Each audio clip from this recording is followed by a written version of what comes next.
D'après nos expériences, nous savons que pour recréer un arc-en-ciel, il faut que des conditions particulières soient réunies.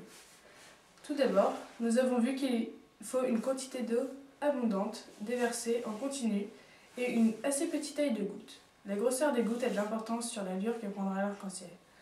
En effet, plus les gouttes sont grosses, plus la lumière est dispersée, et plus les couleurs de l'arc-en-ciel seront intenses. Nous avons essayé de respecter ces conditions lorsque nous réalisions les expériences en salle de TP. Cependant, aucune trace d'arc-en-ciel n'est apparue. Effectivement, nous avons essayé avec un spray, et la quantité d'eau déversée n'était pas assez abondante et régulière. Nous en avons donc conclu que pour faire un arc-en-ciel, ce facteur était incontournable.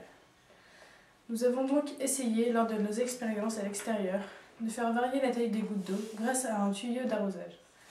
Ainsi, nous avons vu que l'arc-en-ciel apparaissait lorsque l'eau sortant du tuyau était brumisée. On sait aussi qu'il faut que les gouttes d'eau soient à peu près sphériques et que l'eau soit déversée en continu, mais également bien dispersée dans l'air, pour que l'arc-en-ciel soit le plus intense possible. De plus, lorsque nous avons réalisé des expériences, nous nous sommes rendus compte que seules certaines couleurs étaient visibles.